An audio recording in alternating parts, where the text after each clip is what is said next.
And also, I'd like to thank Honey for providing this morning our breakfast burritos. They are very good. Thank you. And I believe that's all I have to say. Would you like to introduce our guest speaker? I will. Before I do that, one of the requirements that we have as a club is to go through our bylaws every year. So I'll send you an email with that attachment, so you can review it before the next board meeting, which is a week from this Wednesday. And get that accomplished. Okay, great. Our guest this morning is Abby Allen, and Abby is our former neighbor. Yeah. And she left us and became the principal of Spring Valley Elementary, and she's going to tell us about her background in education, all the good things that are happening at Spring Valley. So welcome, Abby. Good morning, everybody. Morning. Morning. It's so happy to be. Dr. Miller asked if it was a little early for me, but I said no. I like to get up early and get to school by 7 every day for sure. I'm Abby Allen, and I am the principal at Spring Valley Elementary, but this is just my second year being the principal at Spring Valley. This is my 20th year in USC 475.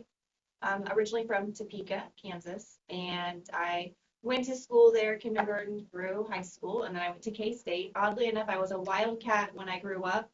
At my elementary school, it was K through 8, and then I was a Wildcat in high school. I was a Wildcat in college, and I'm a Wildcat now. I started in USC 475 in 2006 was my first year teaching, and I taught at Custer Hill. And Mrs. Jackson, Sierra Jackson, was my very first principal, and she obviously was the principal at Spring Valley before me. She's just an incredible person. My third year of teaching, I taught at Lincoln Elementary, and I taught first grade there.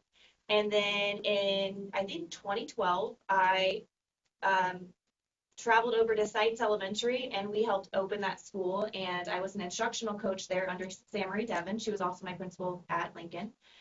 And then I missed the classroom. I really missed working for Mrs. Jackson as well. So I think in about 2016, then I made another change, and I went to Spring Valley to teach third grade.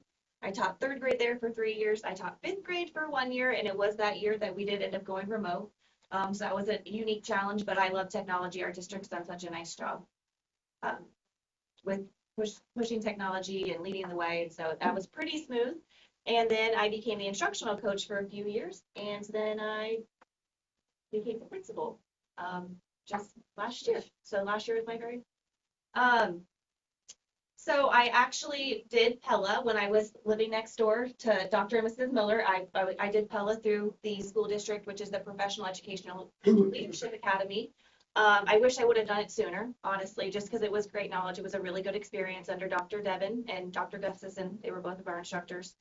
I enjoyed the partnership that I gained through that experience with Pella. A lot of the teachers that I went through Pella with are now principals in USC 475, which is really neat. Yeah, so this year has already started off really well. We're a week and a half into school. And of course, we had the adventure yesterday with that storm. We fared pretty well at Spring Valley, but I know not all the schools did. There's some interesting challenges and opportunities.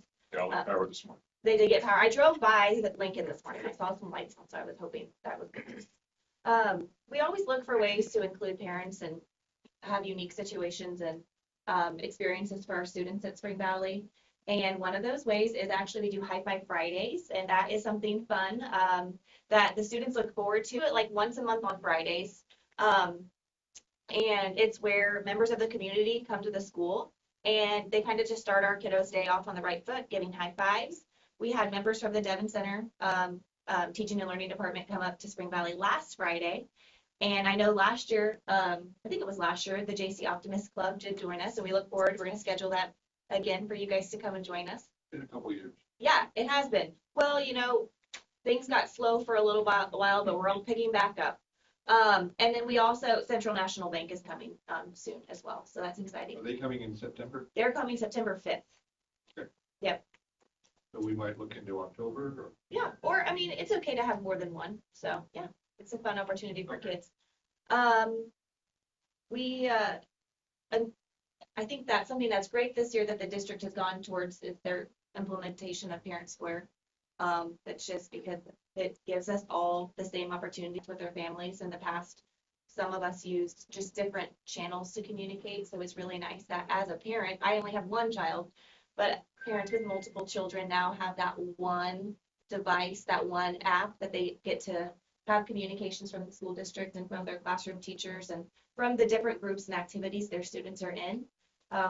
We started off the year at Spring Valley, like many of the schools, with our Wildcat Way rotations. And so we have the opportunity to go over all of our school expectations with every single one of our students. And rather than just asking the teachers to kind of explain how the hallways should look or sound like, or the process to use the water fountain, the library, recess, the lunchroom, we have rotations where I, for example, lead the recess rotation, so all students get that same core message. And rather than, we have 18, 19 classrooms at Spring Valley, that could be 19 different ways that the students hear that message. So that's really a great way we started our year. It helps go smooth. It makes our new students more comfortable. Coming to a new school can be uncomfortable because every classroom in school is unique and different, and procedures are different. So it gives them that chance that very first day to learn, oh, this is how we do these things at Spring Valley. Yeah, are there is there anything I can talk about specifically, or I can describe for members who haven't done High Five Friday, how that works and how it looks. Oh, absolutely. So every morning we play music out front at Spring Valley. That's something that's been done there for a long time. We have two different drop-off locations. We have one in the front of our school and one in the side of the school.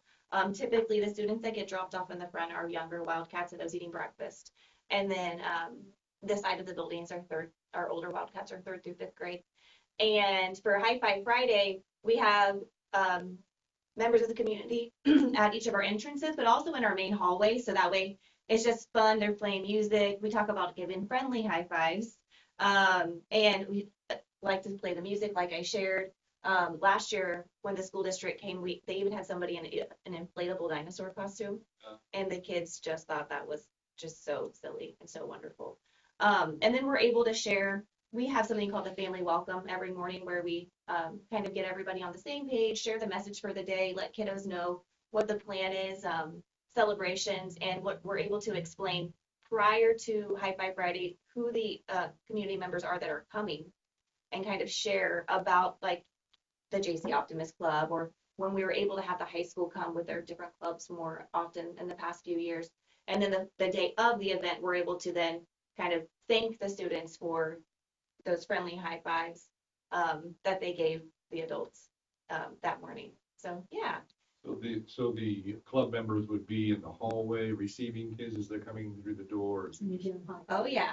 We have sometimes in the past they've had them at the doors, but we have staff that are assigned to hold the doors to greet the students every day anyways, because we think it is wonderful to have all students greeted by their name. Each come to school. Our goal is to have them greeted by their teacher, by the adult who's at the door. So that's already multiple people that are greeting them by name. And then even though those who do High Five Friday do not know their name, they're greeted with a smile and a high five.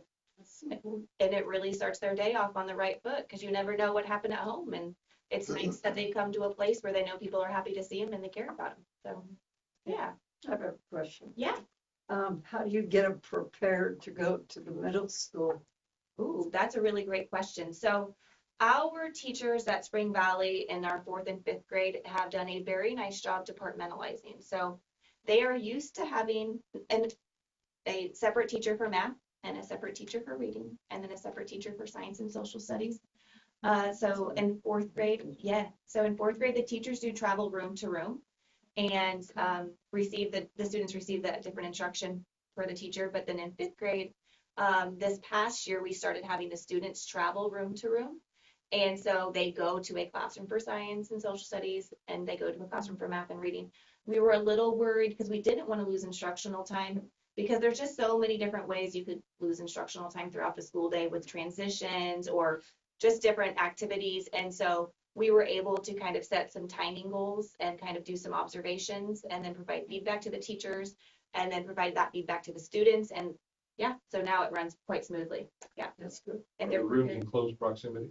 They are. So we are set up as like pods. And so we have a pre-K, kindergarten, first grade pod, and then a second and third grade pod, and then a fourth and fifth grade pod. So yeah, they're right there all in the line. Yeah. And of course, the fourth graders, they want to go class to class too, but that's just, we get there when they're in fifth grade. So that's one of the ways that we prepare our students for middle school. The middle school also does a really nice job of collaborating with the elementary principals, and we always have a meeting at that end of the year, at least one, kind of discussing who should be on teams together, just students that could use that extra support. And of course, they have their opportunity to go in the summer to the middle school to kind of see how it is and kind of take that tour and things as well. And then there's a bridge day, typically in May, where the middle school collaborates with all of the elementary schools, and we take our students to the middle school, and they're able to talk to middle school students. They're able to talk to the middle school principals. They're able to get a tour in small groups. And so that's a really great opportunity and way that they prepare. It's so different than the dump we used to have between sixth grade and then getting dropped off at the junior high and never had a locker, never moved, never. That was a traumatic situation, and the kids were even older yet. So it's so nice to watch this transition, like with my own Right. children, and it's not just jumping into an ice cold pool. It's Yeah, it it's is. a warm welcome. It's a really nice way for them to practice it. I mean, mentioning the locker, Mhm. that can be a scary, an uncomfortable thing. Then, so having that opportunity to practice is really great. Yeah. So this, Administration was scary. oh, He missed me. He was missed Dr. me. Miller your principal? No, he came right after me. So Oh, okay. we ran off the other one. Changed middle school. Well, and that's some other things I can share about just, being a principal, in USD 475 is there's a lot of collaboration between the principals. I would say, I think that this week, I have probably been in contact via phone call or text message with every single elementary principal in the city, checking on them, with things that have gone on, like them asking, hey, how are things going? Me kind of leaning on them. Like last night, I know I was on the phone with Mallory Larson, who's the principal at Grandview, just asking her. I was like, hey, this situation happened at school. I was thinking about doing this. Do you think that's a good idea? I do love that collaborative spirit and nature that we have. It doesn't feel, it feels just like a true partnership with all of us. Again, many of us did go through Pella together, which is great. And actually, there was quite a few principals that are here that I actually worked with at Sites Elementary. So that's pretty a neat experience as well. I think that every school kind of picks a theme that kind of guides their way each year. I know that we actually selected the theme of We Shine Brighter Together last year. And we really, that theme really stuck with us. And we really had to lean on one another last year as a school, family, community. And so we decided to carry that over into this year. And we're trying to focus on, developing more of a culture of joy as well, finding time to have fun with one another as adults. And so one thing we did this year at our back to school professional development was we did a activity where we played music bingo. And so the staff, the grown-ups, the teachers specifically, were able to share one of their favorite songs. And then we were able to play bingo with them, and then they could share, why that was their favorite song. So that was a really fun activity and a fun way to cultivate that feeling of joy amongst everybody. Another thing that I've really noticed this year was like the true collaboration that I've experienced with the school district and ensuring our building and facilities were ready for the year. They had many walkthroughs. Spring Valley was actually able to get new cement outside. It looks really nice. They're able to come and they cleaned up all the edges, added new rock. They ensured that our playgrounds were ready for the kids to start, and the outside everything was safe and prepared and looking good for our students. So that was just such a good experience this year. And there's always, I feel like somebody, especially from AVM, that comes to our buildings to check to make sure, do the lights need replaced, or is everything getting done that needs to get done? So it's just a great experience for all of us. We're coming up on 20 years for Spring Valley. Spring Valley will have their 20th year in 2008. Was it 2007, 2008? Yep, 2007 was their very first year opening. Because my first year of teaching was 2006, and it opens the next year, because that was the year Miss Jackson left and went to Spring Valley, so yes, second year. Also a partnership with, the district, as well as Ardina already scheduled a meeting, with all the principals, and so we already have that set for like that first week or so in September. Because there's just so many questions that we have as administrators. I'm sure she gets so many questions a day. It's okay. And That's it's all okay. we're there for. Exactly, and that really is a true feeling as a principal. I know Sarah, Miss Jackson always said, like, this, I had the best job, and I knew she loved her job, and I loved my job as a teacher. Every job I've had in USD 475, I've truly loved. But being a principal is, it really is the greatest thing. Yeah, every day with the students, focusing on every day, being kind to one another, making safe choices. And, she taught me everything goes back to safety and kindness. So every conversation I can have with a student goes back to safety and kindness. How do you deal with students coming in with different languages? Oh, well, each building has an EL teacher. And so they're able to support those students and their families, as well as Susan Penders, the EL director for the school district. She does a great job. There's so many unique languages out there as well. One nice thing about Parent Square is that it automatically it translates for the families. Because while we may be able to, in the district, translate French or Spanish, for example, maybe there's a family that just came in that speaks French. And the nice thing about Parent Square is that the way that it's formatted is will translate for the families. Yeah. What do your demographics look like? At Spring Valley, we are about 40% with our military community, with students that are military connected. And we have, I would say, also about 47% of students that are Caucasian, and then about 20% African American, and then breaks down from there. Our students are incredible. They come to school every day doing their best and ready to learn. We meet them where they are. I think that's what's most important, is everybody comes, even as adults. We all come to the table in different places. So the grown-ups at Spring Valley do such a nice job of meeting students where they are and adjusting expectations based off different students. So, yeah. But you're free and reduced. Free and reduced, we are about 42%. Ardina might be able to help me with that more specifically. I just pulled that the other day, so hang on, I'll tell you.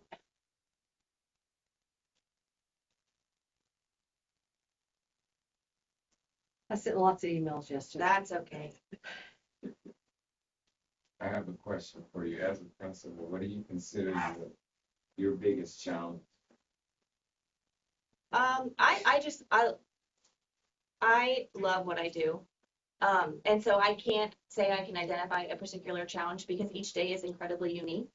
And so the challenges that I experience on a daily basis are things that I would never expect.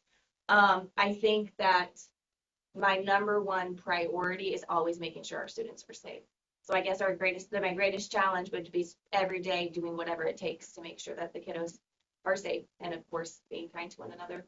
Adina's 49% free and reduced 49%. as of yesterday.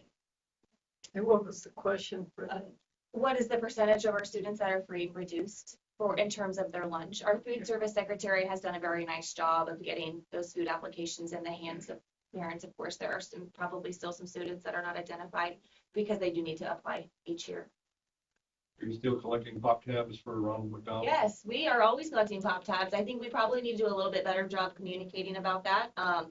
But absolutely, I'm going to add that right here to my list to make sure our counselor is Megan Hewitt, and she does a nice job of getting those pop tabs to Kansas City. She's also the one that organizes our High Five Friday events. So absolutely, pop tabs it is interesting. The kids we save so many, even at school, just with the soda machine, the teachers, they save those pop tabs, recycle those cans. Yeah. Do you have a cart that goes around on nutritious foods. Whoops. How does that work? So, okay, so non-nutritious foods for the grown-ups. For the grown-ups. Okay, Yeah. so we do have a treat trolley. My sister is a school nurse in Topeka, and so they had something called a spirit cart, and I was like, I love that idea. So we started the treat trolley, and it's sponsored. I know that, so one of our partnerships is with Ryan Sajera. He's a realtor with his team in Junction City. And so they've reached out, and I need to get back to them today about the next opportunity they would like to sponsor our treat trolley. Again, we try to do things on Fridays. It just is a nice way to end the week. And we've had, sometimes there's soda on the cart, maybe there's chips on the cart. And one time somebody brought Chick-fil-A on the cart with breakfast for the staff. So that is a really fun way. It's just special. My parents did the treat trolley last year. They wore their Wildcat shirts and it was neat. Typically, if it is a student's family that does host to that treat trolley, the student travels around with the treat trolley and their guardians or their parents and delivers those treats to the grown-ups. So they take them to the staff, to the teacher's room. Yes, they travel around.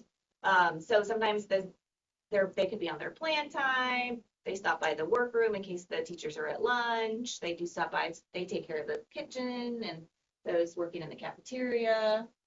Yeah, it's fun. The teachers really enjoy it. The smiles on their faces, you would not expect that a bag of chips and a can of soda would be so exciting for the teachers, but it is. It's a great way to keep morale up. So does it run all day, so you get everybody included, or how does that? Well, we typically try to ask and invite those who are sponsoring our treat trolley to come during the time that we have all of our staff there. And so we do have some part-time staff because our lunch and recess staff, our lunch and playground aides, they work just 2 to 3 hours a day. So we try to ensure that they come when those staff are there as well to enjoy those treats. Are you the coordinator of that, or? Usually, yeah, happy to do it. Yeah, it's exciting for just the different people that want to come and host the treat trolley. And sometimes people can even partner together. Maybe one family wants to partner with another family, or maybe third grade families want to partner together, because that way it's not just a burden upon one family, because it can, well, those goodies can be kind of expensive. How many staff? We have about 65 staff that are there each day. And or more, depending on the time of day as well. Yeah. Other questions for Abby? Good job. Thank you. Yeah. It's this school district, I thoroughly, I love it. And my daughter is a 5th grader as well, so she will be transitioning to the middle school. She's not nervous about it. She's excited about it. Of course, she could stay young forever. And go to Spring Valley as long as she could, or any school in USD 475 for that matter. She thinks the principals in USD 475 are the coolest people ever. She's always, she calls them her friends because she gets to be around them oftentimes. But yeah, she's excited for the middle school, no reservations. I noticed on here you guys help with the Junction City Little Theater program. That is something that she is highly involved in. And so that is such a great opportunity also for those events. She also did the Gary County softball, different ways for those students to meet each other. Not just students, she does YMCA volleyball, that aren't just in their school, and that way they go to the middle school with a little knowledge of kids outside of their own homeschool. She was incredible in Annie. She did a great job in Annie. She was Annie in Annie, which was very fun, and I was unexpected when she got that role, but I was very proud of her. So Yeah, I bet. yeah. Well, thank you. Good? All right, thank you. Do You want to do, Jerry? Do we have time? Oh. we have time? Let's get a picture with Abby so she can leave, and Ron has to leave, and then Okay, we can induct Jerry. okay, all right.